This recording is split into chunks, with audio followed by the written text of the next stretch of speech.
Today I'm going to tell you about what it was like for me riding through my first trimester of pregnancy.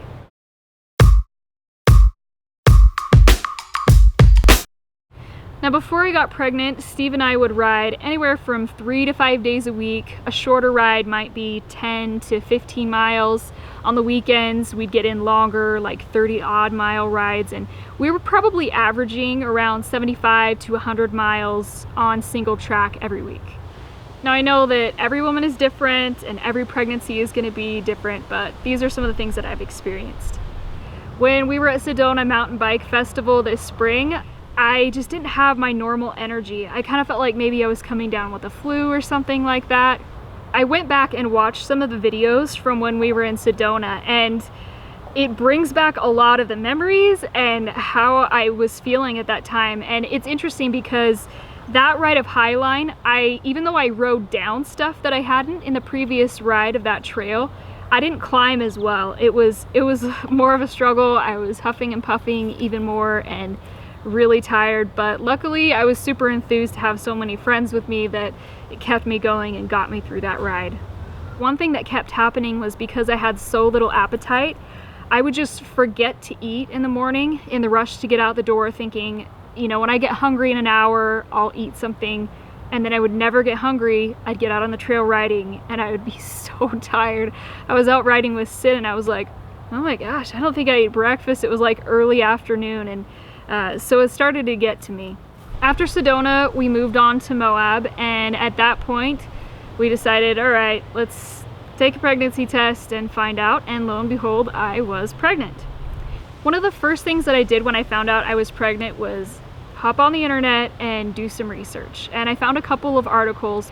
The advice was, if you're used to a certain level of fitness, as long as you feel good, go ahead and keep that up, and you know, you'll taper off later in pregnancy. What I didn't anticipate was that I wouldn't feel up to it. I thought, you know, I'm in pretty good shape. I should be good until I start getting huge at the very end of my pregnancy. But there are a lot of things that I started to experience pretty early on that none of my research had prepared me for. One of the first symptoms that started to affect me as I was riding in Moab was the nausea. Now, I feel like I'm probably a lot luckier than some women. I didn't throw up at all, but I did feel pretty sick a lot of the time, and it was just lousy. A lot of times on the climbs, it would get worse when I was exerting. The nausea level would kind of creep up. And then if it was a fun enough downhill, I could almost forget about it and it would kind of go away on the downhill. But it did fluctuate, I noticed, based on my riding sometimes.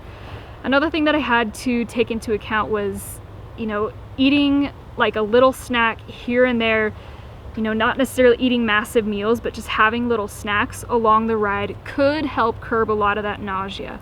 So I had to be a little more vigilant than normal and make sure that I had maybe a couple different bars or snacks or things like that in my pack so that I could just nibble as I went. Now, one of my favorite trail snacks while I've been pregnant has become this Tailwind endurance fuel. And the thing that's cool about this is it kind of combines like a electrolyte drink with your energy bar, and it doesn't have a lot of like the artificial garbage in it. It's pretty clean stuff. I did really well with like tangy, citrusy kind of flavors, so the mandarin orange was really great for me. I also really like the unflavored, which they call naked flavored, and that one tastes kind of like Smarties.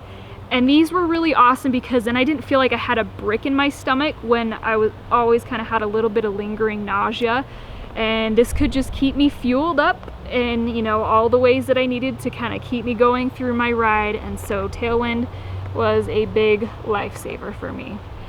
Now, Steve and I had been planning this Moab backcountry trip with our friends for months. So this was to be a 3-day, 100-mile mountain bike trip. We'd have support vehicles to carry all of our camping gear. All of our friends were coming to meet us, and I was not gonna miss this trip. I was still riding, and I thought, you know what, a month ago I could ride 100 miles in a week. I can get through this trip. And you know what? I did. But it was hard. A big part of my strategy in dealing with the fatigue was that I had to go to bed pretty dang early on this trip. So I'd get into camp, eat some food, enjoy my friends a little bit, and I was usually one of the first people to go to bed. But that helped me survive that trip. So fatigue was another one of those symptoms that started to affect me pretty early on in pregnancy. I had to take naps from time to time, and I'm not really much of a napping person, but I'll tell you what, my body told me when it needed one, and so there was napping going on. I'm a night owl, but sometimes I found myself just falling asleep at like 8:30 at night. And yeah, just giving myself more recovery time as much as possible between rides. Another symptom of pregnancy that started to rear its ugly head on that 3-day trip was chafing. Yeah, that's not pleasant to sit down. I hadn't really had problems with chafing for a really, really long time because we were riding so many miles every week. Your bum just kind of gets used to it, but I was learning that that was one of those things that was going to be a little bit different during pregnancy. Luckily on that trip I did have some chamois butter with me, but if you've seen that video, there's a part where I say I didn't have my chamois butter with me in my pack, and I was getting so desperate I was ready to put chapstick on my bum. Well, I did put chapstick on my bum and it doesn't work, so make sure that you keep the chamois butter in your pack and not in one of your support vehicles if you go on a trip like that. But I haven't really been able to account for exactly why this might be, but it has been a consistent thing. When I'm riding longer days when I've been pregnant, chafing just kind of can become an issue. I've tried to be pretty proactive. Now I can expect it, but one theory that I have is that your body tends to have a little more yeast running through it when you're pregnant, which is why a lot of women might be more prone to getting yeast infections. And so I would imagine that having the friction of riding with some extra yeast down there could contribute to it. I don't really know why, but it's a deal. So, you know, I just want to put that out there because I hadn't heard of anyone experiencing that in relationship to pregnancy, but it's something to watch for even if you're not usually someone who chafes. Another thing that impacted my riding in the first trimester, and now that I think of it, it probably impacted the riding of everybody who was with me too, was that I needed a lot more pit stops. Frequent urination was something that I didn't expect to affect me until much later in pregnancy when I started getting really big, but apparently that's not a thing. It can affect you really early on. You know, there's just enough pressure on your bladder from above that it can cause you to have to genuinely need to pee a lot. Another thing that I started to notice is that your saddle, everything between your saddle and your bladder is soft tissue, and so that's also putting a lot of upward pressure on your bladder. And so sometimes it would kind of drive me crazy, and then as soon as I'd stand up and start going downhill, it wouldn't be such a big deal. But when I was climbing, that was when I needed the most pit stops. So just something to be aware of, that can come up earlier than you think. Oh, and while I'm talking about saddles, let me just say, for those of you ladies out there, if you don't run a women's specific saddle and you find out that you're pregnant, I would start running one ASAP. If you wait too long, your bum's not going to be used to it anyway, and you're just going to be suffering and uncomfortable no matter what.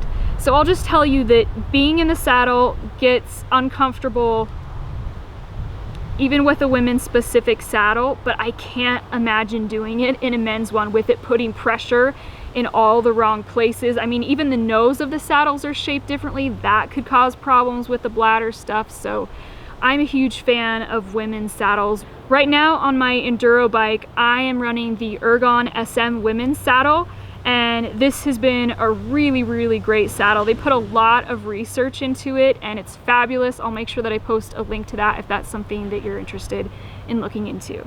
Now on my hardtail, I'm currently running the Specialized Myth saddle.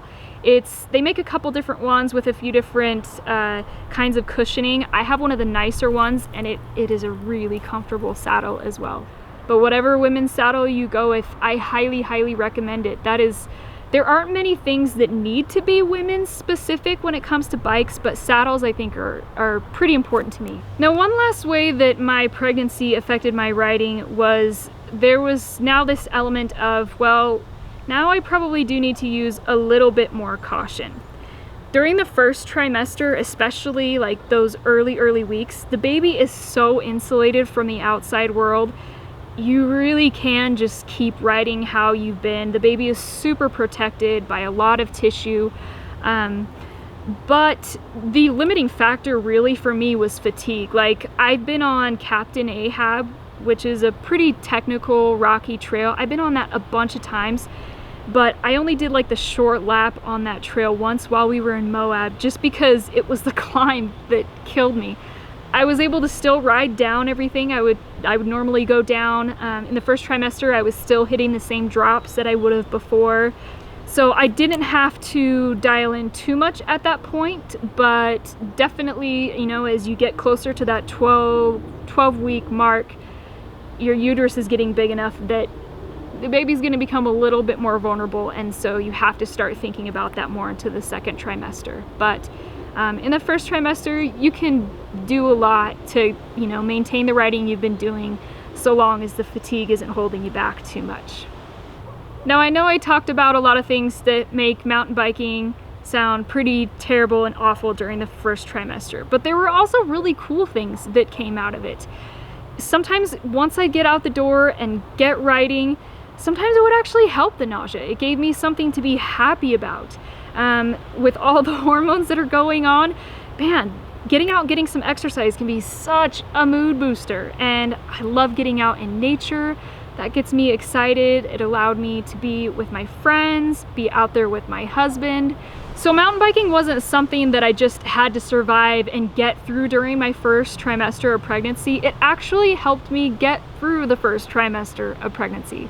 So if you're a female mountain biker and you are pregnant, definitely listen to your body. But if you can keep riding, keep at it, do what you can. All the things that you love about mountain biking are still gonna be there. So to all the Bettys out there, if you are pregnant, I hope that you can keep getting dusty too.